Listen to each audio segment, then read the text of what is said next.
This is 5 Live Formula One with Jenny Gow. Good morning and welcome to F1. It is the British Grand Prix at Silverstone, round 12 of the Formula One World Championship. A championship that is getting to the tasty section of the season because last time out in Austria, remember, this is the third of a triple header, it was all go. Lando Norris versus Max Verstappen for the lead of the race. Then they crashed. Then George Russell came from nowhere and took the lead.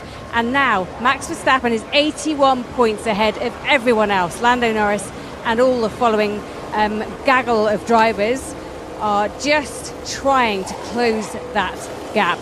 We have Mark Priestley on lead comms. Mark, it's great, isn't it? F1 is in such a good vein of and form at the moment. Oh, it's all coming alive, Jenny, isn't it? As you rightly said, you know, last time out things got very, very exciting, controversial even. And this race, of course, marks the midway point of a very, very long season. So we've got a whole load more of racing to come, and I cannot wait because not only is the competition close, it's intense. You know, there's a little taste for Lando Norris and for McLaren of success. Whether it's championship success, who knows? Only time will tell. But the battle is on. It really is. Silverstone, traditionally a summer event. You can associate it as well with Wimbledon, the Euros, the Olympics. It should be bright sunshine, but actually this is Silverstone. So we've had a bit of rain this morning. The track conditions, well, the drivers can go out there and find out what it's going to be like. But we have Sam Bird, McLaren driver, Formula E, in the commentary box, and you've already been around the circuit, so you can tell us exactly what it's like. I have indeed, Jenny. So I've just done 6 hot laps out there in 750, which by the way is a bonkers car. Track is mainly dry, a little bit greasy in some areas, but with the amount of downforce and heat that the F1 tyres produce, the track will be dry within a couple of minutes if they're out there on time. And you can give us your two penneth on exactly what you think is going on in this championship between Lando Norris and Max Verstappen. There was no love lost at the end of Austria, but actually, how do you think things are in that camp? Well, I think firstly those two are good friends and they've kissed and made up, clearly, in the press. Look, McLaren are riding a great wave right now, and through the leadership of Andrea Stella, I think that they've really upped their game in the last couple of seasons, and now I think Red Bull still has a small edge, but it's really, really small. McLaren have done a great job in bringing good updates that work, and that stems from work that they did last year. They brought that through to this year. They've really closed the gap. Lando's driving incredibly well. And I think this will be a really, really interesting battle to the end of the season. The gap at the top in terms of the points in the championship is big, but the gap on track, very, very small. Yeah, that's right. We've had some terrific racing so far this season. And yes, as you say, Max might be dominating, but actually the fight is really intense. And each circuit we go to, there's another chapter, another instalment. Yeah, and it seems like it is now a Max versus Lando battle for first and second. Certainly over the course of the last multiple Grand Prix, it's been that way. Max still has an edge, and as I said, in the championship, it doesn't look exciting if you look at the points. But let me tell you, it is a lot closer on track, and that's what we can expect, I hope, for the remainder of the season, and especially this weekend at the British Grand Prix. Well, the drivers are in their cars. They're waiting to go out. We have FP1 right now, an hour of practice, then a break, and then FP2. And the drivers will test their cars, see how they're going, and obviously just bed in those updates. And a lot of teams have bought updates this weekend, so there'll be a lot of trial and error going on out there.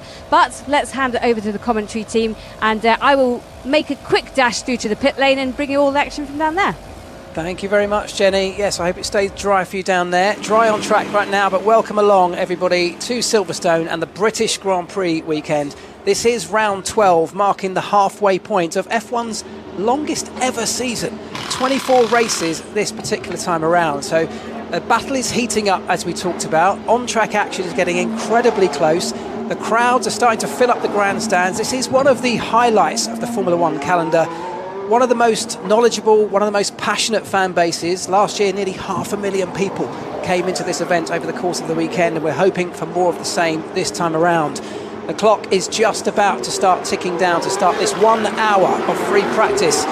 It's not a sprint weekend this time, it's a standard weekend, giving 2 practice sessions on Friday, another one tomorrow morning before we get into qualifying and the race. Alongside me, as you've already heard, is McLaren Formula E driver Sam Bird and the BBC's F1 correspondent Andrew Benson. Sam, let's start with you. What are your thoughts? Being a British driver, coming to a race like this, what does it mean for the likes of Lando, who is in a very tight championship battle? Is it a case of this adding more pressure? Or is that pressure something that's really helpful and gives you the boost that helps you? I think it always elevates you coming to the British Grand Prix. I know as a driver, when I was on the support package doing GP2, which is now F2, I always looked forward to Silverstone. It was always a great event. You had the home support. And Lando, George, Alexander Albon, Lewis Hamilton, they've all got that. Everybody here will be willing those drivers on, and it does give you an extra tenth. And Lando, just as a heads up, this could be a bit like a winter Barcelona 10 a.m. levels of grip. Lando Norris's engineer just reminding him that it is cold out there, just 15.7 degrees air temperature. Some might say a traditional British summer, but it is going to be difficult to get those tyres up to temperature. That's what he's referencing there.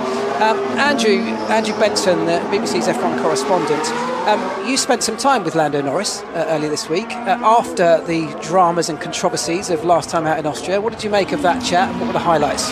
Well, you can read all about it on the BBC Sport website, Mark, of course, and listen to our podcast from last night. But I think mainly it was slightly contradictory in a way. He was kind of saying he regretted some of the things that he said about Max Verstappen after the race in Austria. He called him a little bit desperate last Sunday. I think some people might have agreed with that assessment of some of the moves Max pulled in defence at the Red Bull Ring. But he was also saying that he regretted saying them, and that the key thing was that their relationship stayed, and that fundamentally, when he looked back at it, he just thought it was great racing and had really enjoyed it. And that seems to have been the position. Here's some radio from Stroll. Brake pedals very long. It's like there's an issue. Now it's BBW fail, and a BBW fail. Okay, he's got some problems, technical issues with the braking there. Lance Stroll, BBW is brake by wire. Yes, they want to stay friends, but they want to race hard together. But so it's quite hard to square those two positions, I think. We can maybe ask the two racing drivers that we've got with us what they both think about that. Well, sorry, I've given you a bit of a hint there, haven't I, everybody? There's someone else in the box as well with us. You rightly say there are indeed two racing drivers. One is Sam Bird, you've already heard from. The other, I'm delighted to say, is Abby Pulling, F1 Academy driver, has joined us in the commentary box. Abby, thanks so much for coming in. You are having a hell of a year at the moment. You're doing a Max Verstappen in the F1 Academy. Hi, thank you for having me. Yeah, it's been an incredible year so far in F1 Academy. I mean, I think out of the 6 races we've had so far, 4 of them have been wins. It's been absolutely stellar, and I just hope to keep the momentum going. Yeah. I mean, there must be a huge number of highlights with a championship the way it's going, but I can only imagine the biggest of all those highlights is spending a long-haul flight sat next to our very own Andrew Benson. Yeah, highlight, that was the biggest highlight. Lots of insights happened on that flight. Yeah, poor old Abby. I felt a bit sorry for her, actually. I was coming back from Abu Dhabi last year. Let's get your take on the British Grand Prix, because I know you're not out on track this weekend, but as a British driver, do you feel the sort of weight of expectation of British fans when you come to a British event? Yeah, I'm gutted to not be out on track this weekend, but as you say, a British driver on a British track, it's something really special. I wouldn't say it adds extra pressure. I would say it just drives you and gives you that much more kind of motivation and the fire in your belly to just get that result, as we see often. The British drivers, obviously Lewis in the past has had some stellar results coming from the back and so on and so forth, and having things go wrong, but he still manages to pull it off. Yeah. I think it's just the British crowd kind of willing him on. Yeah, absolutely. And let's talk about F1 Academy then, because it's the first year of a championship and you are dominating, but as a championship as a whole, what have you made of it at this point of the season so far? Yeah, it's the first year that we've followed the Formula One around, and it's been an amazing event. And I feel like following the Formula One, we've had our own moment. You know, we've not been overshadowed or anything. F1 Academy is spoken about so much, and the opportunity is huge. Obviously, there's the media side of things, but the driving, the experience that we get with the teams running with Road and Motorsport, it's so valuable, and I'm using all the experience I've had in the past and using it this year. it's just been going great. It's a lot of mindset. I think you've got to be so focused on the job, not focus on the grandstands too much. And let's bring it back to F1, because you're here, of course, with Alpine this weekend, closely linked to the team. That's a team that's had something of a recent revival in the last few rounds, scoring points on a regular basis, which is not something we've been able to say since the start of the year. So the team must feel like it's in a slightly better place at this point of the season. Yeah, they're doing great. I mean, they pulled it back. Obviously, the start of the season, it was a bit tough for them. But the last 4 races, we've had consecutive point scoring opportunities, and took the opportunities. I think that's the more important thing. Every opportunity that's come, they've grabbed it with both hands, and it's great to see. I mean, the team deserve it. They're so hard working, and seeing their work kind of pay off is nice to see. Yeah, great. Well, it's great for all of us, I think, to see those cars and drivers back in the mix. So let's bring it back to what's happening on track with 54 minutes and 6, 5, 4, 3, 2 seconds if you want to try and sync up our voices with the pictures you might be watching. We've currently got Tsunoda at the top of the timesheets. Verstappen just behind him, 42 100ths of a second behind Tsunoda. So that's the main Red Bull trailing the sister team as things stand. We've also got 4 young drivers out on track for this FP1 session. Ollie Bearman, a guy who has recently just signed a full-term contract for next year with the Haas Formula One team. We've all seen him out on track earlier this year with a wonderful opportunity they got to stand in for Carlos Sainz, of course, in the Ferrari. Really impressed a lot of people over the course of that weekend, and it's resulted in a full-term contract and an opportunity to really show everybody what he can do across the season. So Bearman on circuit in the Haas right now. We've got Jack Doohan in the Alpine, we've got Isaac Hajar in Red Bull Racing's car, and we've got Franco Colapinto in the Williams. So a great opportunity for the young drivers out there. Let's quickly run you through the order. Hamilton now tops the timesheets from Tsunoda, from Verstappen, Piastri, Ricciardo, Sainz. It's Ocon, then Bottas, Alonso and Leclerc rounding out the top 10. Abby, what does it mean for these young drivers to get an opportunity, even on a Friday in a practice session, just to be on track in front of the watching world and in front of the F1 world? There are team principals watching, there are sponsors watching. These are real opportunities for these guys, aren't they? Yeah, huge opportunity. I mean, they would have been in a Formula One car in the past, or either private testing or behind closed doors, but this is the real deal. You're out there with the current drivers. You get to really show your hand, and you work to the program, of course, but you want to show that you're fast as well. Absolutely, a real opportunity. Sam, we've got the hardest 3 compounds of Pirelli's range here: the C1, C2, and C3. A lot of the work going on right now in this practice session will be trying to understand those. How much does the temperature, as we talked about earlier on, it's pretty cold out there right now. The track's also pretty cold. You've been on it this morning. How hard is it to get these tyres into their working range in conditions like this? It is tricky, and choosing the right compound at the right time. So a lot of the guys right now, in fact 90% of them, are on the hard compound, as you would expect for the beginning of FP1. What you might find is some cold graining, especially if it's too cold. That then really affects the rest of the session. This circuit specifically is really, really heavy on that front left tyre, because there's so many high-speed corners, Mark, that it's very, very tricky to have a good balance. Now, that might mean that you run offset and kind of asymmetrical cambers at this circuit, due to the fact that it's so heavy on that front left corner. As we see, Yuki Tsunoda is in the gravel in Sector 2. He is, yeah. That brings out the yellow flags, and he has quite literally beached it. We haven't seen exactly what happened, and that's actually now a red flag. So the session will come to a halt as they recover that RB car, which we'll see. Wait to get a replay and talk you through it. Yeah, so Tsunoda definitely stuck. Still in the car, but the car is definitely beached. That brings out the red flag. So let's go down to Jenny.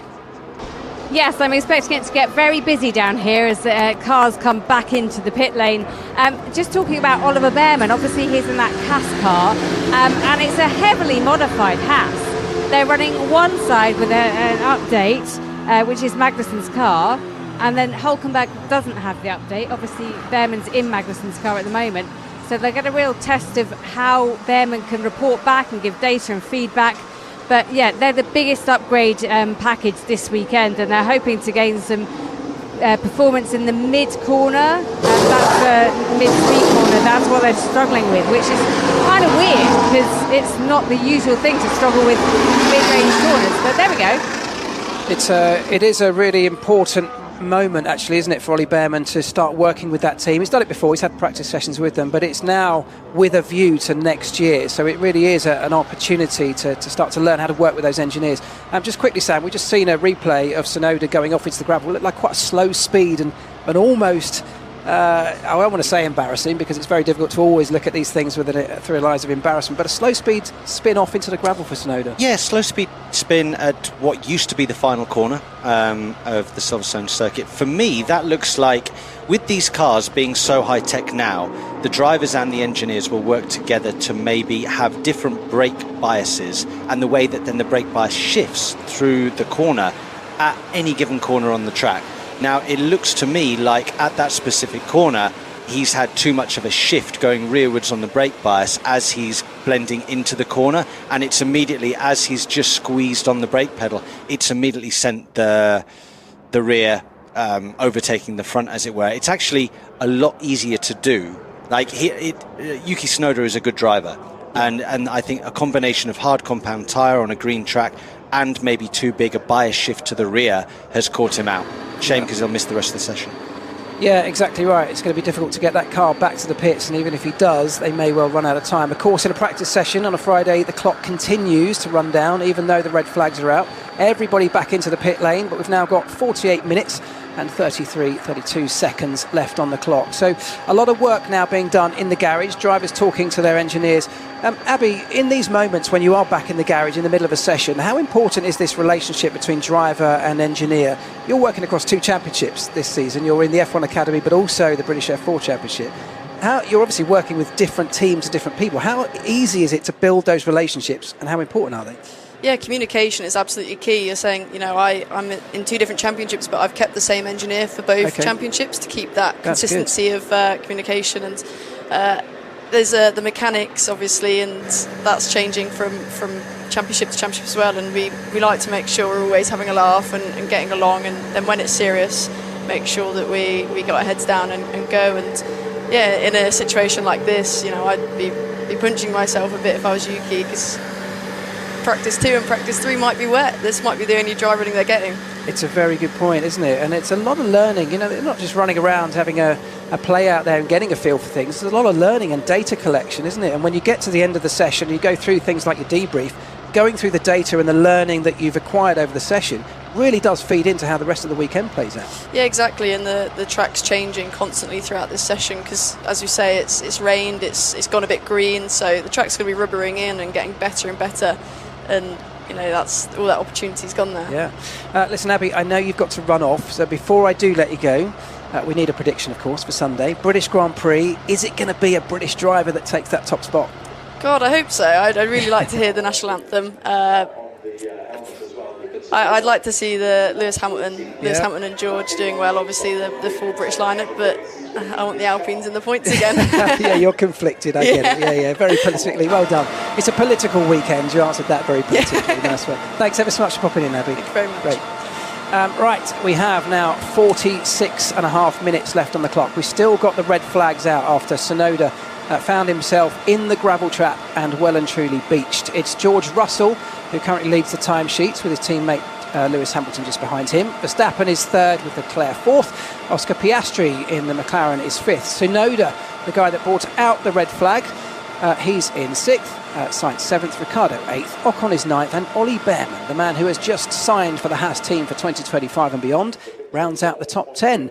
Jenny, I believe you're down at Mercedes, currently topping the timesheets. Yes, I am. I just thought I'd come and have a look. The cars are getting prepped to get out again on track. The drivers have still got their little TVs in front of them, and actually someone asked me a question the other day saying, what is that thing in front of the driver? Why can't we see them in the garage anymore? Because not only do they have a halo, which makes it quite hard to see them, but now they have these wraparound screens that can show them data or actually what's going out on TV now. So they can see Yuki Tsunoda in the gravel with his car and how that happened. And yeah, they no longer have to make eye contact with the likes of us until the TV screen's whipped away. But yeah, Mercedes this weekend, I'm just looking at the upgrade packages because everyone seems to have got little tweaks. So they've got a front and rear wing tweak and a front rear corner tweak, but nothing major. as George Russell is the first driver to go back out and waiting down at the end of the pit lane for the lights to go green. Yeah, absolutely. Just under 45 minutes left of this 1 hour long session. So still a lot of opportunity to learn. Sam, let's talk about the championship, because things have really hotted up, haven't they, at the front end? And you're sitting here next to me, dressed fully from head to toe in papaya. I'm pleased that you said papaya and not orange, because you got it right. So well done. Let's talk about McLaren then, because there's been a real resurgence. Obviously, Lando Norris is the man of the moment, bringing the fight to Verstappen. But actually, it's much bigger than that, isn't it? The whole McLaren team and, in fact, organisation has gone through a huge amount of restructuring, a lot of learning, and they're now starting to see those results, aren't they? Well, there's been a few really key signings over the last couple of years behind the scenes at McLaren. So I think Zak Brown has done a really good job in investing in the right people in the right places within the team. I think Andrea Stella is the perfect operating boss, as it were, to galvanise a group of individuals to create a great Formula One team, and that's what they've become again. You know, when I was growing up watching some of the greats, McLaren were the biggest team out there, and they fell away a bit for quite a period of time, but they're back now at the sharp end. For a lot of these mechanics and engineers now working at McLaren, this is a new thing for them. They're not necessarily used to it. Red Bull, everybody's used to winning every single year. Mercedes, it's the same thing. They're not used to not winning. So this is new to McLaren and very, very exciting for them, and it's exciting for Formula One, Mark, to have another big brand up there fighting, and it's no longer just the Max Verstappen Red Bull show. We genuinely have a team and a driver in Lando and in Oscar who can take the fight to Max Verstappen. It's a good point. It's a really strong lineup, isn't it, as a pairing? I know that Oscar Piastri's had some difficulties of recent weeks and things not quite going his way, but the pace is clearly there. The car is definitely on the money, and actually at times the fastest car. We've seen it in recent times that Max Verstappen has genuinely got a fight on his hands right now. So yeah, things looking promising, and you're right, the team itself, the team behind the scenes, just now learning how to win again, because as you say, for a lot of them, they haven't experienced that, certainly on a regular basis. So for the team, the drivers, and of course, Jenny, the McLaren fans that we see everywhere out here, times are looking good for McLaren, aren't they? Absolutely. As I just walked down to their garage, which is almost hidden actually, it's a bit of a shame because they're at the far end of the paddock and the pit lane, so actually the fans that want to see them can't really have a good view into their garage because they're under the pit lane exit, so that's a shame for them. But I tell you what, as we walked in this morning, so many McLaren fans, I mean, like nothing I've experienced in the past, and I've been coming here for quite some time. It was black and white when I started coming, but now it's very much papaya. That is the main colour that I see in the stands, and it's really fascinating to see the shift. And a lot of those Lando Norris, what are they, like high-vis day glow green hats? That, I mean, I couldn't style that out, but a lot of people can. So we've had a bit of news in from the FIA, everybody. Abby's left the building, unfortunately, but her team's had some bad news. Pierre Gasly's got a grid penalty this weekend. A whole new engine has been fitted to that car. So I'm not sure exactly how many places it'll be, but it'll be a long way down the grid as a result of that. And of course, they may take the opportunity to do other changes, which might have further implications. On the subject of engine penalties, we're expecting one for Max Verstappen before the summer break as well. I would imagine that probably to happen in Spa, because he's on the limit after a particular problem that he had in Canada with an engine which has been pretty much written off by Honda. Spa is a place where you can come back reasonably easily if you've got a quick car and a quick driver, but anyway, these are it's quite early in the season for this to be happening, only halfway through. Pierre Gasly to have got through 5 engines. I guess that's an example of why Alpine are considering, amongst all these changes that they're going through at the moment, whether to actually remain an engine manufacturer. Anyway, that's a topic we can get onto another time. It's a fascinating topic. We will save it for another time. But yeah, teams being strategic, of course, about how they bring in these extra components if they need them. You talk about how Max Verstappen will do that. Pierre Gasly actually spoke earlier in the week about how he needed to bring some components to the car. I think it was a battery and control electronics because of failures that had happened. and that would result in a penalty in itself. I think 20 places for those components, and as a result of that, it makes sense, given that you'd be starting at the back of the grid, to actually replace everything and bring in a whole new power unit into the pool to try and prevent penalties happening further down as the season rolls on. So a bit of strategy in terms of how you implement these extra components. As I said, we are halfway through the season, and it is hotting up at the front end. So let me just quickly run you through the championship order, because we know that Max Verstappen is at the front. He has a healthy lead after a very strong start. Lando Norris coming on strong now with a major challenge, but he's got to overhaul an 81-point deficit to Max Verstappen in the second half of the season if he's going to be able to do that. Behind him at the moment it's Charles Leclerc, then Carlos Sainz, Sergio Perez currently in 5th, Oscar Piastri, the sister McLaren, down in 6th, so a little bit more to do for him if he's going to stay on par with his teammate. George Russell and Lewis Hamilton 7th and 8th. Fernando Alonso is in 9th with Yuki Tsunoda rounding up the top 10 in the championship right now. Sam, 81 points with half of a very long season to go. Doable? You have to remember I'm wearing papaya, so you have I to can answer the question for you if you want, Sam. No. So the way I see it, guys, is as much as I would love to see Lando do it, it's an awfully long way back that he's starting from. That would mean Max Verstappen is not going to not finish on the podium. Realistically, if Lando wins, Max will probably come second. That's the kind of the way that it's looking right now. Lando would have to beat him pretty much every weekend until right at the end of the season to be there or thereabouts within the last couple of races. So can I realistically see that happening? I'd love to say yes, but I think it's a very tall order. We would need a couple of DNFs really from Max for it to become really spicy. I think so. So just to sum that gap up, it's more than 3 clear wins. Yeah. So it's 25 points a win. Obviously, there's 1 point for fastest lap of finishing the top 10. It gets complicated because there's sprint weekends as well, and there's 8 points for a win in a sprint. But that just so 3 clear wins over the remaining 13 races. It's a massive ask, and I think the really important point to bear in mind is that although McLaren since Miami have been there or thereabouts with... Well, they've scored the most points in terms of team. Red Bull. So McLaren have, yes, but McLaren have been there or thereabouts with Red Bull. But Max has been extending his lead through that period because he's won 3 of the 6 races in that period. And even in Austria last weekend, even though he didn't win because of the collision between him and Norris with 6 laps to go, he still outscored Norris because Norris retired and Verstappen managed to carry on and finish 5th. So he's just operating on such an incredibly high level in terms of not just pace but also consistency.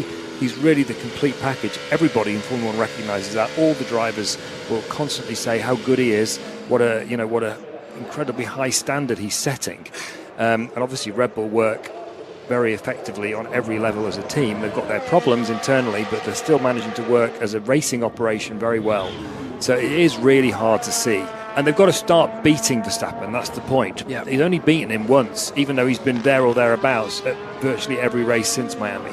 They need to just get just that extra tiny edge that they need to find to start turning those tables from second places and third places into wins. Yeah, exactly. And I think at Red Bull, if you look at it, there is huge dominance from the likes of Max Verstappen, but that's only one half of that team, isn't it? The other side of the garage, we know, has got some well-documented problems in the hands of Sergio Perez, who's just not been performing. And unbelievably, still Red Bull keeps seeming to extend their championship lead, even in the Constructors' Championship. They are... 356 points to Ferrari's 291, so still a considerable lead. And even in just the hands of Max Verstappen, with only one car typically scoring the big points, they're still managing to just creep ahead week by week, aren't they? I actually think that that's the one that's more realistic for McLaren. I agree. And if anybody's going to catch them, I do believe it will be McLaren, because you've got 2 very capable drivers operating that can score double podiums every weekend. Even if Max is taking 25, if Oscar's taking 15 and Lando 18, they will slowly creep towards Red Bull, and we could have a heck of a fight on our hands towards the end of the year. Yeah, absolutely. And I think, not only for this year, the championship hotting up, and even if it's a tall order for Lando Norris to overhaul Max Verstappen in the Drivers' Championship, this will continue on into next year with a stable set of regulations, very similar cars into next year. Red Bull just don't have it all their way yet at the moment, do they, Jenny? You say that, and they don't have it all their way, and I understand that, but tell you what, they're so good, and they go out there, and with Max Verstappen behind the wheel, it seems like no matter how many challenges there are and how close McLaren can get to them, Red Bull is still able to go out there and with Max win the race. So it's tantalising, and obviously last weekend in Austria with them both crashing out made it more so. Well, Max managed to get going again, but just looking at the cars, I mean, they're developing every race. This weekend they've got they have actually just wiped off the Flowvis from the rear wing of Max Verstappen's car. They've got floor body reworking, and also the floor edge has been tweaked. And on Team Radio, yeah, that was Guan Yu Zhou just jumping on the radio, talking about bumping on his car. Carry on, Jenny. So I've just seen on Max Verstappen's car, Paul Monahan, who's in charge of operations at Red Bull, just getting under the floor and having a look. So I don't know if he's bounced on some of the curbs out there, but just making sure there's no damage. On the other side of the garage, in Sergio Perez's car, it's actually Hadjar in there, Formula 2 young gun, and a reserve driver, or a test driver, I think, actually, for Red Bull. And they're up on the stands at the moment and just taking off all the rigging and testing that they're trying to do. So I really feel this is now a development race, and we haven't seen it for the last couple of years, but now we're deep into a development war between these top teams. And as you say, McLaren are bringing stuff, Red Bull are bringing stuff, and they seem to be the two teams that are really pushing on this development. Yeah, I think you're absolutely right, Jenny. This is going to be a development. We're at the end of a sort of stable set of regulations, so performance is just beginning to converge, and it's about who can bring the updates and the most effective updates more regularly and faster, and of course which of those updates are going to deliver the biggest amount of performance. We're in a budget capped era, so you've got to be very careful about how you spend that money. That's where we are right now. So yes, Red Bull bringing parts, Mercedes bringing parts as well.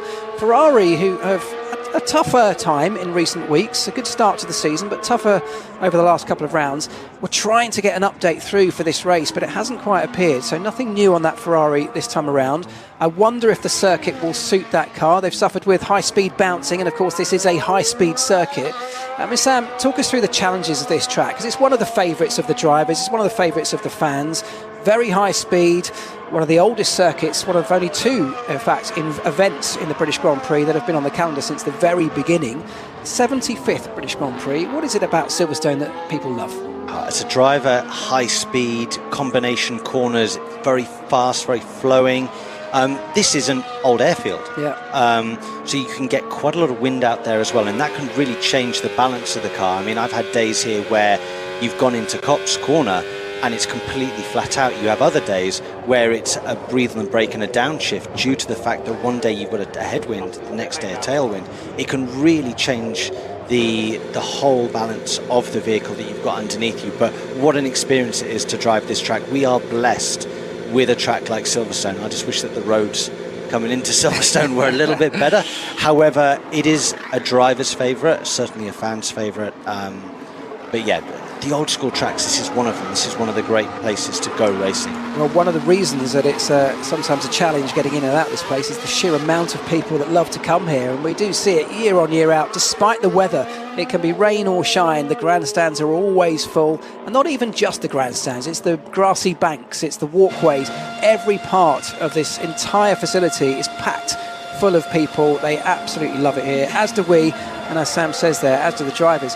The fact that it is a very high-speed circuit, and you touched on it earlier on, there's a lot of high-speed, long-duration corners, aren't there? So you're leaning, because it's a clockwise track, you're leaning on the left-hand side of the car. You talked about the front left being a real sort of challenge to keep alive. I mean, even over the course of a lap, can that overheat as you get to the end of that? Absolutely. Depends on the compound you're on. So we won't necessarily see that on the hard, but certainly on the softer compound that we're running this weekend, you might see that towards the end of the lap. For example, Stowe, people's front left tyres starting to give up.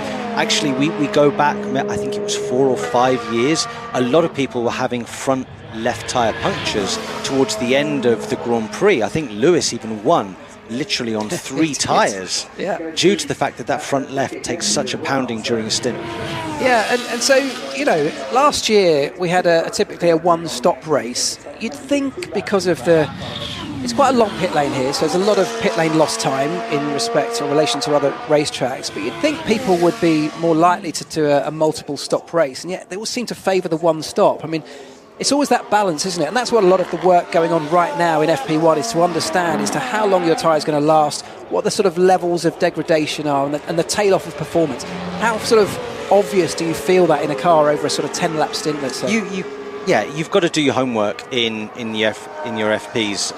The drivers will be told to manage the tyre in a certain way. Can we eke out a little bit more performance while saving a little bit of tyre? Those tyres will then go back to the team afterwards. They'll scrape the tyres after every single free practice.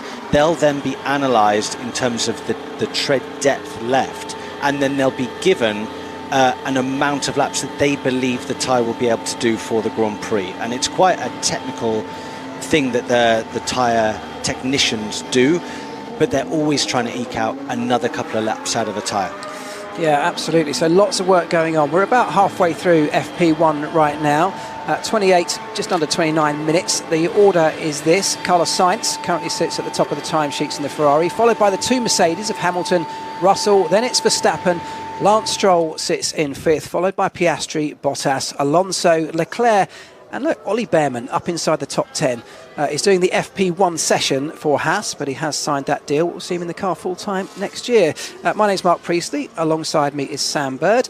And just to the left is the BBC's F1 correspondent, Andrew Benson. On tyres, guys, one of the interesting things about Silverstone in recent years is it's been one of the races where thermal degradation of the tyre, which is there's a sort of pervading characteristic of the Pirelli. It's sort of you've got to drive off the pace basically to stop it overheating, because once it overheats it loses grip and never comes back. But it's one of the races where that's much less of a factor than normal. There are 2 or 3 races a year traditionally where that tends to happen. You can't always predict it, but here has been one of the reasons why and the circuit layout as well, why the racing's been so good around Silverstone in recent British Grand Prix. And I just don't understand why that's the case, because you would think with the really long, fast corners, Copse, the Beckett's Complex, Abbey, the corner after Abbey, the name of which I've forgotten, is it Village, Sham? I can't. You would think that would put, like Suzuka, you would think that overheating would be a massive problem at Silverstone, and yet somehow it doesn't seem to be the case. Do you know why? I would love to give you a really intelligent answer, because I, like you, thought that would be the case. Just lie. I mean, maybe the fact that these cars now are generating so much downforce that it actually looks after the tyre. There's no more kind of scraping across the surface. Well, it's more the fact that it happens here but not other circuits, do you know, like that. I'm not saying it necessarily will be the case. I'll tell you what, I'll set myself a target. Well, the fact that it's it's mainly high-speed corners. When you look at Suzuka, there's a lot more areas where it's traction-based, a lot more slow speed going to high speed, and that more combination. The only real 2 places on this circuit where you've got slow speed are the turn 4, the tight left-hander, and then the final chicane. Everywhere else, the tyre, especially the rear tyre, is getting a break from that hard traction zone. It's also quite a smooth surface, isn't it? So in terms of that side of things, it's not... it can be quite hard to warm up a tyre here because of that to some extent, but it also in some ways protects that tyre over the course of a stint as well. And you're right, you've got some long straights which allow the tyre to cool down. So we'll set Andrew Benson on the mission to find out exactly what the engineers in the pit lane say on that one.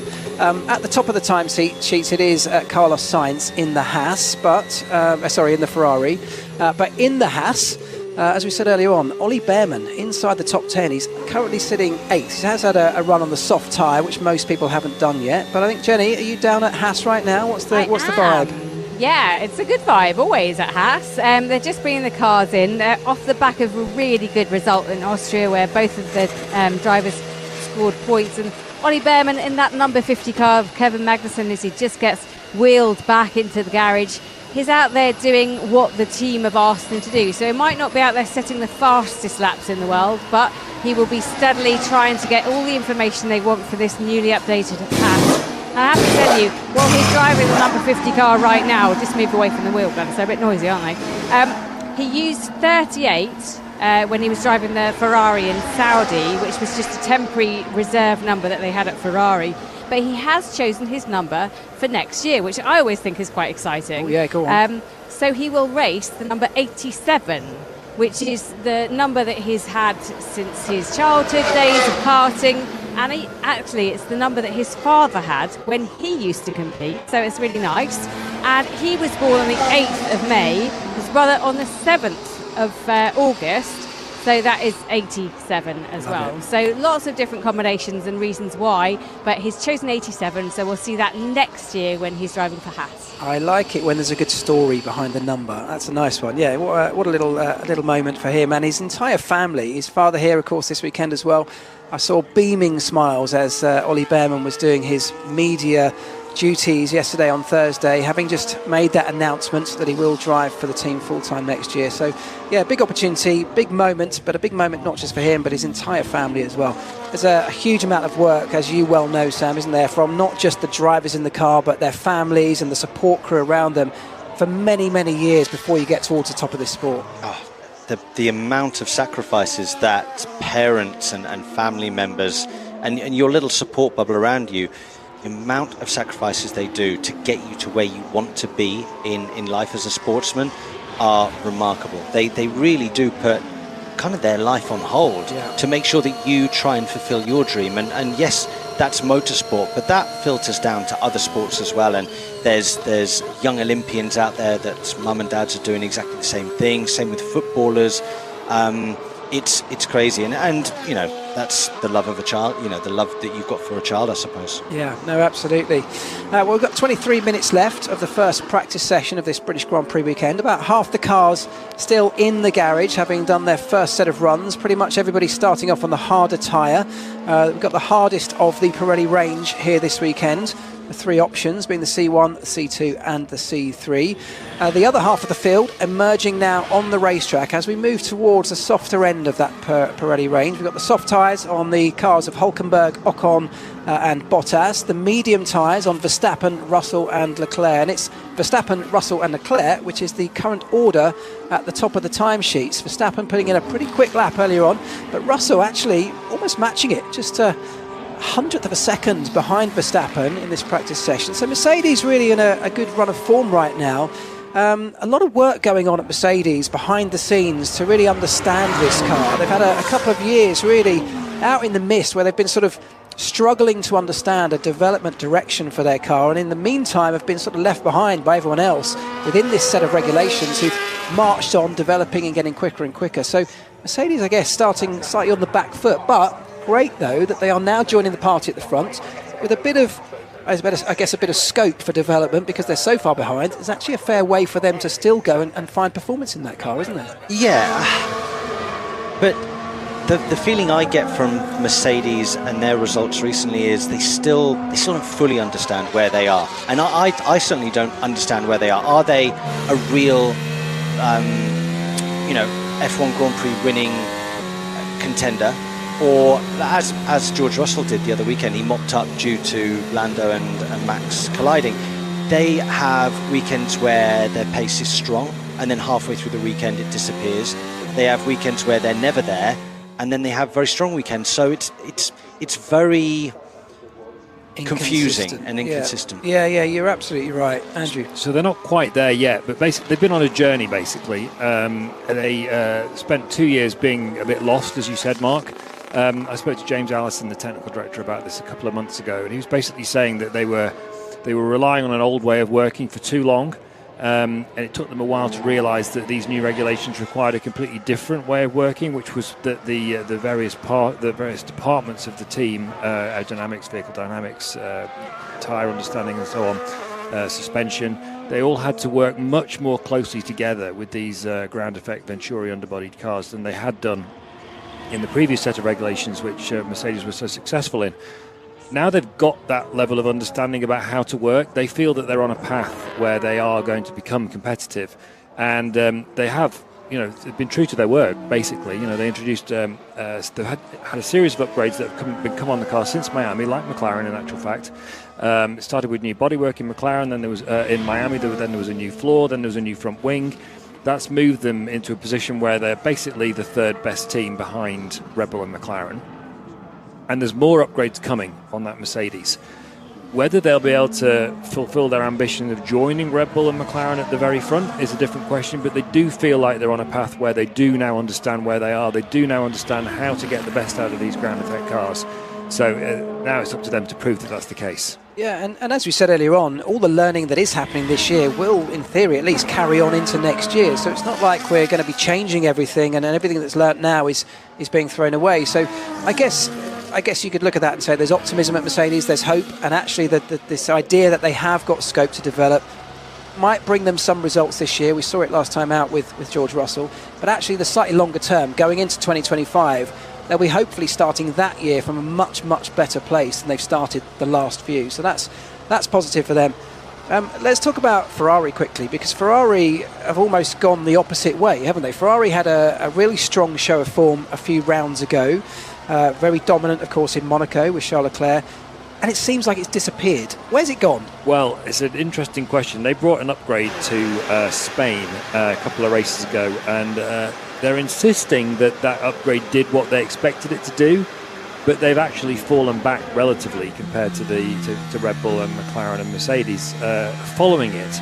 Now, the question is it that they've not fully understood that upgrade and that there's more to come from the car as a result when they optimise the setup? And Charles Leclerc was saying yesterday that they've got some ideas to try today in practice to prove that point. Or is it that upgrade didn't perform in the way that they wanted it to do? They're saying it did, but has it done something to the car which has made it more difficult, which has made it harder to get performance out of? We don't know the answer to those two potential outcomes to that upgrade at the moment. If it's the second one, obviously that's a bit concerning for Ferrari, because that's a bit of a recurring theme with them. Although it didn't apply last year, at the end of they made very good progress through last year, but traditionally their issue has been that they found it harder to bring performance to a car through a season than their rivals at the front of the field. It looked like last year they've got on top of that when they started with a very, very difficult car, went through a series of phases of development and got to a point in the last third of the season where Charles Leclerc got more pole positions than Max Verstappen did, even if the car wasn't consistently competitive over a race run. It looked again that they'd made another good step at the beginning of this year. This is the first question mark that's arisen on that path. It's going to be interesting to see how they resolve it. Yeah, it really is. So, I mean, if they can get the car sorted and get the car back into that mix-up at the front, if you look at Ferrari from an organisational perspective, things like look like they're on the up. Fred Vasseur running a tight ship, and actually the whole organisational structure just having a little bit of a shift over recent times. It feels like a happier place to be, a nicer place with more opportunity and definitely more prospect in terms of future success. Lewis Hamilton, of course, we know, coming to the team in 2025. Potentially even an Adrian Newey joining that party, who knows? But let's talk about the driver market, because it was Lewis Hamilton moving to Ferrari that really shook everything up at the start of this year. There's been a cascade of changes and potential changes that have happened since then.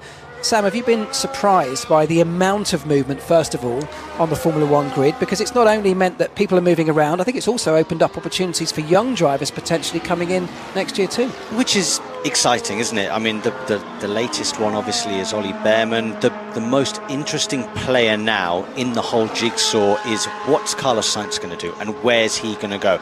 I think he's holding out for something.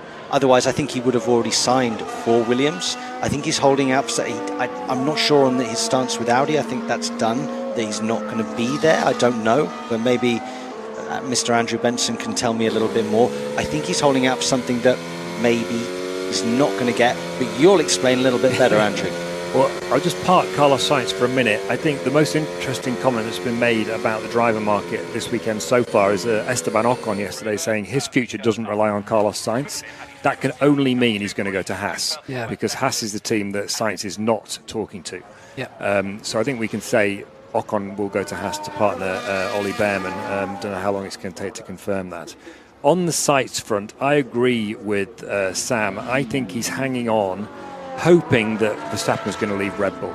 Now, people are going to say, what on earth would Max Verstappen leave Red Bull for? That brings us back to the Christian Horner situation and the allegations of sexual harassment and coercive controlling behaviour that were made against him by a female employee earlier this year.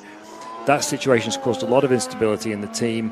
As we saw again evidence of in Austria last weekend, Horner and Jos Verstappen, Max Verstappen's father, are very much not best friends at the moment. And Jos would like Max to leave Red Bull. Because of that, Max is his own man. He'll make his own decision, but he's also been unsettled by those Horner allegations. By the way, I should emphasise that Horner has always denied the allegations, although he's only done that in a general way. He's not provided any specifics. So question for Verstappen is, how long does he want to stay at Red Bull? Can he satisfy himself that the team is stable? It doesn't look that stable at the moment because Adrian Newey has left as a consequence of these allegations primarily. So I think the feeling is that it's very likely that Verstappen will leave Red Bull at the end of next year to go to Mercedes, and this is where the Mercedes upgrades plays into this too, because if the more Mercedes can prove to the Verstappens, Jos and Max, that they understand cars, that they're back on an even keel technically, the less reasons there are to stay at Red Bull and the more reasons there are to go to Mercedes. And as soon as you get to 2026, all the reasons to stay at Red Bull go away, because there's a wholesale regulation change for 26 with new engines and new cars, no Newey at Red Bull. Suddenly there's not, it's harder to make a logical justification for staying at Red Bull in 26 rather than going to Mercedes. It's much easier to make a logical justification to stay at Red Bull at the end of this year. So Verstappen might think, I'll stay at Red Bull, assume that they'll probably be in best position technically next year, bank another championship hopefully, and then go to Mercedes then. So Sainz is hanging on for that. Here's some radio from Doohan. What are these guys doing, man? So that is Jack Doohan, the young driver in the Alpine car for this particular session, already getting feisty on the radio. This is a man new to Formula One, potentially a guy that could end up with a seat next year with those Alpine changes. We'll wait and see. But he's complaining about traffic, which may well be an issue, particularly in the early part of qualifying when the track gets very busy tomorrow. Indeed, and just to finish that point on Sainz, of course the risk for him in hoping that Verstappen will leave Red Bull when he probably won't is he going to end up leaving himself with nothing? I don't think that danger's that great at the moment because, assume Ocon goes to Haas, there's not a lot of other options for the other teams around. So you've got Williams, Alpine, and Sauber, who are going to become Audi. They're all in the market for Sainz. The other options for them are not that appealing, really. I think Valtteri Bottas is a perfectly good Formula 1 driver, and he would probably be the next candidate in that field, but no one seems that keen on Bottas. He'll probably find a seat in the end, but those teams might just have to wait for a while Sainz convinces himself that this Verstappen opportunity is not really going to come at Red Bull. And I think he should really be thinking as well, Red Bull have already demonstrated once that they weren't keen to have him back because they've signed Perez. That was more about keeping Verstappen happy than Perez's level of performance, as we've seen, because that's really dropped off this since the first 4 or 5 races of the season. But that's what's going on in the driver market in essence. It's like a big game of musical chairs, isn't it? And everyone's just waiting for the music to stop. So yeah, who knows? Lots of movement, I think, still to come. Quite an exciting time in the driver market. Let's bring you back to what's happening on track right now with just over 11 and a half minutes left of this first free practice session of the British Grand Prix weekend. A very exciting, big weekend in the world of British motorsport and motorsport as a whole. Very important part of the F1 calendar, this. The current order with just over 11 minutes is Norris, the man of the moment at McLaren, top of the timesheets. It's Lance Stroll in P2 right now, just over a tenth behind him. Piastri in the other McLaren is third. Verstappen fourth. George Russell is fifth. Sixth is Alonso. Seventh is Hamilton. Leclerc in eighth. Sainz in the other Ferrari ninth. And it's Esteban Ocon in the Alpine down in P10. Jenny, I believe you're down with that man of the moment at McLaren. Yes, it's quite busy, so I won't chat to him at the moment, but he is he out on track? He must be, because there's tyres in the bay. So Lando Norris out on track at the minute, but Piastri is in the garage. I just got temporarily distracted, I'm sorry. I was just watching the Ferraris go out. Now, they've sent them out in sequence, So it was Charles Leclerc went out first, and then I think Carlos Sainz. But they had hard tyres on one car and medium tyres on the next car, and that's kind of, I wasn't expecting that. I would have expected them to be out there doing something different. So that just struck me. But in front of me, Piastri's just warming up his McLaren, and will go out on used soft tyres, and they've got some upgrades. There's a lot of Flowbiz on the back of that car that they've just removed with a cloth, but they're trying to reduce the drag on the car. So they've got a tweaked rear wing and a beam wing as well, and they've also done a couple of things to the engine cover. So they are trying, each time we come to a track, it seems, they are trying to just get a little bit of reduced drag, a little bit faster, challenging Red Bull, and their level of upgrade is really impressive at the minute. So Jenny, on the Ferrari tyres, if they are both out on different compound tyres now, and by the way, the timing screens say they aren't, they're on hards, but sometimes the timing screens are wrong. But it'll be because we're in the last sort of 10 minutes of the session, and that's when the drivers and teams do a bit of initial race simulation running on heavier tanks. It's just standard practice for first practice, just like in the second practice there's a sort of usual run plan they call it, where they do a sort of mid-fuel run first, and they do a qualifying simulation run, and then a race simulation run at the end of the session. A little bit similar in first practice. Yeah, so lots of learning happening. Jenny, if you're still there, I just want to pick your brains, because we just heard a message, I think it was from George Russell, talking about there being a bit of drizzle in the air that he was noticing out on track. Are you getting wet down there? Weather's definitely going to play a part this weekend, isn't it? At the moment, it's definitely not raining here, but this track is so long. It's one of the longest of the season, 4.89 kilometres, 5.89 kilometres, sorry, that you can get localised drizzle in certain parts of the track, and then in other parts it's absolutely dry. So here in the pit lane it's very much dry, but I'm sure our beloved listeners on #BBCF1 around Silverstone, dotted through the different corners and turns, can give us a bit more information, because a lot of people volunteered to be my weather helper this weekend. Unfortunately the budget didn't stretch that far, but they're out there, they can help. What is he doing? So Charles Leclerc is complaining about an Aston Martin. I can't tell which one that is, but just to be absolutely clear, by the way, we've got a slow McLaren, which we'll come back to in just a second. But Jenny's eyes are better than the timing screens, I can confirm that. Sainz is out on the medium tyres. Here's some Piastri radio. Hydraulic problem, the power steering start and everything. Copy. So it's a hydraulic problem for Oscar Piastri in the McLaren. He's pulling off. But just to finish that point, Jenny is right. The timing screens are wrong. Carlos Sainz is on the mediums, Charles Leclerc on the hards.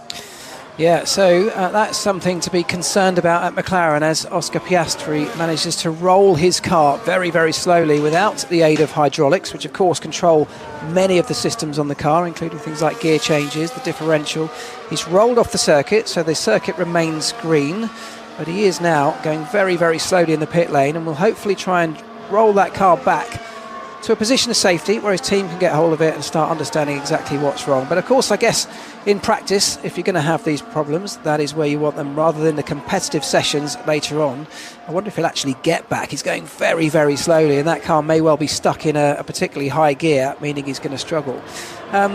Sam, let's talk about this circuit, and particularly, as Jenny mentioned there, the length of the circuit and the threat of rain this weekend. People often sort of race to be out on a dry track. You always want the dry running if there's an option for that. We may well get rain later on this afternoon and throughout tomorrow.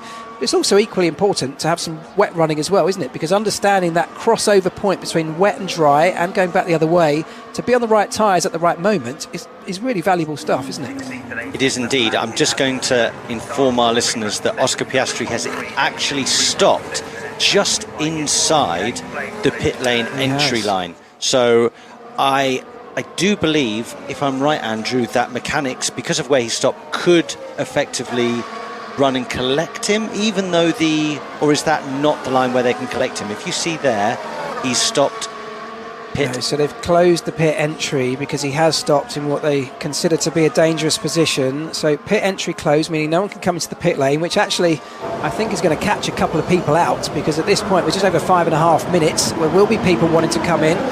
for new tyres. But Jenny, I think you can see that stricken McLaren, can you? Well, no, I can just see the mechanics actually that are leisurely making their way up the pit lane, and unfortunately for McLaren, they're quite far down the pit lane, so it'll be, I don't know, 500 metres or so to get to that car, and they are not hurrying about this. They're taking their time as if they've got all the time in the world. Well, they don't have the time in the world, but it may well be that is the session over for Piastri anyway. But with 5 minutes on the clock, it looks like the marshals might be able to assist in rolling that car back into a position where the mechanics, can in fact get hold of it. But I suspect that's going to be his session over. The team will get a couple of hours now to strip it apart, find out what's wrong, and hopefully rectify it for this afternoon's session. So, your question, Mark. I think it was a really good call. Oh, as we see somebody getting in the way of Charles Leclerc. I nearly got 3 laps. That was a late move at a really high-speed part of the track. Yeah, that's. I think that will be a trip to the stewards and a telling off for Lance Stroll. There's nowhere for me to go in here. Probably not. Okay, yeah, it is looking busy. Don't go that way, Lance. That's for sure. Yes, it is. It is critical on weekends like this where we could have mixed conditions at Silverstone. It is important to get some wet running and understand where that change of condition and change of tyre will be in terms of lap time and feel for the driver. Because ultimately, the team have the data, but drivers' feel in those conditions play a huge part. But also you have to remember that they're very limited on the amount of inters and wets that they get. So you can't just continuously pound round on a set of wets. You have to be quite careful with the amount of running that you do. Yeah, it's a good point. The pit lane is now open because the marshals have managed to get that car safely into the pit lane where it's been met by the McLaren mechanics. They've jacked it up, popped it onto a giant, what looks like a giant skateboard, which will make it just easier to roll that car back down the pit lane, what is quite a long way, as Jenny said, all the way back to that McLaren garage and get it back in to be looked at. Right, we've got 3.5 minutes left, so the pit lane is back open, meaning people can dive back in to join the likes of Piastri in there. We've got Jack Doohan and Tsunoda, and of course that stricken Piastri car in the pits, but everybody else now out on circuit on a mix of tyres, generally the mediums and the softs, as they all try and learn how those different tyres behave in these conditions. As you said, very cold, 17 degrees air temperature, track temperature of just over 27.5 degrees, so they've got a lot of work to do in generating the heat, but then therefore learning how they look after these tyres over a longer stint, which is exactly what's happening now. 3 minutes on the clock, and it's the other McLaren of Lando Norris, who's currently fastest of anybody in this session so far. He's done a 1:27.42. It's Lance Stroll in the Aston Martin, somebody who may well be visiting the stewards, as you just heard, for getting in the way of Charles Leclerc earlier on. He's just over a tenth behind Lando Norris in P2. Piastri had put in a decent lap. He's third, but with the car now just managing to find its way gradually back towards that McLaren garage. That will be taking no further part. Verstappen, who's on the medium tyre, he's 3/10 back. Russell also about the same sort of time in fifth. So very, very close at the top. A lot of work still to come. With 2.5 minutes left to go, what's happening right now in the car? Is it the last chance, I guess? Is it a one long blitz? Try and get out there and learn something before the checkered flag comes out? All of these drivers now are completing what Andrew said, which is some form of race simulation. So they'll just be adding the last lap or 2 laps to that collection of laps. Then they'll go back and understand about the tyre deg and their race pace compared to who they believe are their closest competitors. I would say that, of course, McLaren have had a good session, although it's a bit worrying that Piastri has had the hydraulics issue.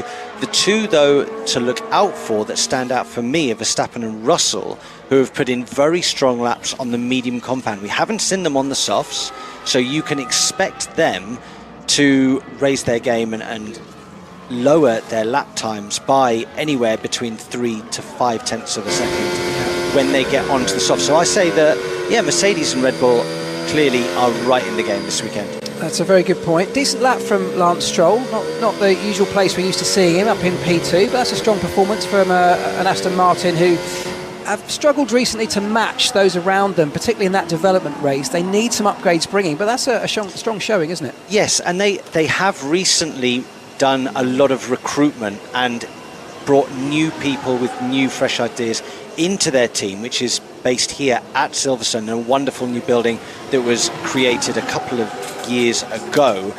I think that they're having a challenging season, but I do hope that with these new personnel on board, they will create a car next year that's capable of fighting towards the front. Because and Andrew will back me up. Fernando's getting older. He's not getting slower, and we want to see him fighting again at the front. Yeah. And Andrew's smiling, everybody, so that's good. He's actually had a difficult few races, Fernando Alonso. He has. He's made a couple of little mistakes that are un-Fernando-like. He really has, and on that basis, I mean, it's ridiculous to say Fernando Alonso needs a good weekend, but I think he probably feels that he does, and he's a hard taskmaster for himself, Sam and Mark. As you know, you worked with him in 2007 in one of the most tumultuous seasons in the history of Formula One at McLaren.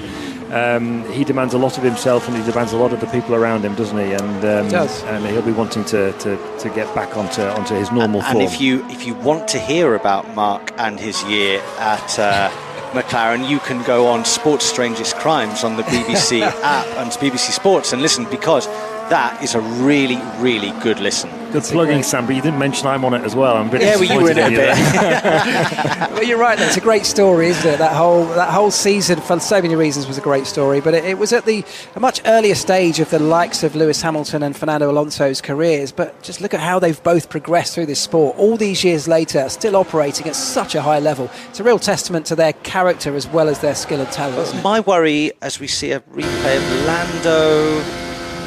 Oh, traffic there with, I think that's Isaac Hadjar. Yeah. Oh, that was close for Lando. Don't think he's going to be too happy about that. It was a real high closing speed, wasn't it? The Red Bull going very, very slowly. Lando on a flyer, and he had to lock up. Sorry, mate. I couldn't see him. Yeah. I think Lando will forgive him. Last lap, that'll be okay. I've completely forgotten what my point was. Talk about Fernando and Lewis. Fernando. So Fernando obviously has been through pretty much over a decade now of joining the wrong team at the wrong time, and for the first time in a long period of time, everybody got excited with his announcement at Aston Martin. He started having a great start to the year last year, and we thought finally he's somewhere where he can showcase all of that talent that he's got. And towards the end of last year, it kind of fizzled out a bit. It hasn't really reared its head this year with regards to performances and podiums as it did last year. And I think it left everybody like, oh no, not again for Fernando. And I think maybe he felt a bit flat as well. Hopefully, though, these new people being integrated into the team can galvanise and create a car that's a little bit faster for him. I think Andy Cowell's a great signing for Aston Martin, and I can absolutely confirm. I know that Alonso's been pretty unhappy at the team's lack of progress this year, or actually sort of worse than lack of progress, regression, and he'll be hoping that they can sort themselves out.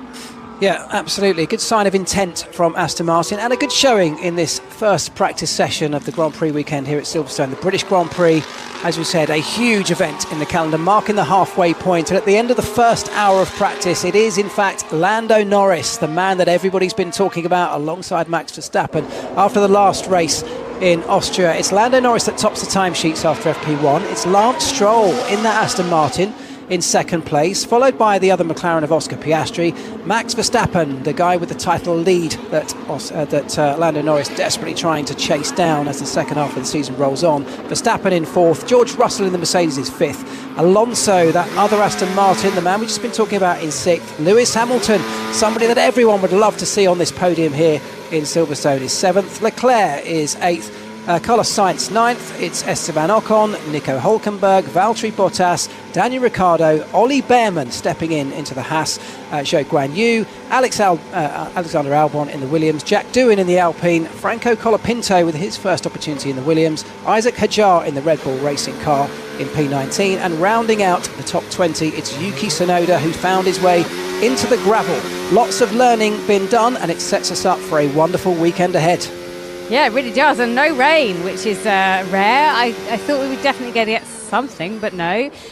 Cars just lining up on the grid now. It's their time to do a practice start and pick where they're going to do that from, maybe lay a bit of rubber down. But I've heard that we may be in for biblical rain tonight. So if camping, I'm sorry, but if you're not camping and you're just listening, then I mean, that could reset everything, surely. If there's loads of rain, then that makes the surface green again tomorrow.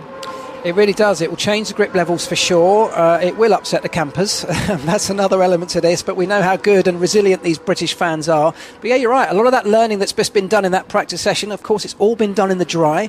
If we do get rain, it just washes away a little bit of that surface rubber and the grip level resets itself. So perhaps a whole new session for tomorrow morning as we head into pre-practice 3, as it will be then, and then qualifying. So bad session for Yuki Tsunoda in the RBs, not getting any information really, spinning out very early on and beaching, causing a red flag. But Lando Norris, the crowd's favourite, is top of the timing sheets. Make sure you join us again, free practice 2 later on today, 4 o'clock. But for now, this has been an IMG production for BBC Radio 5 Live.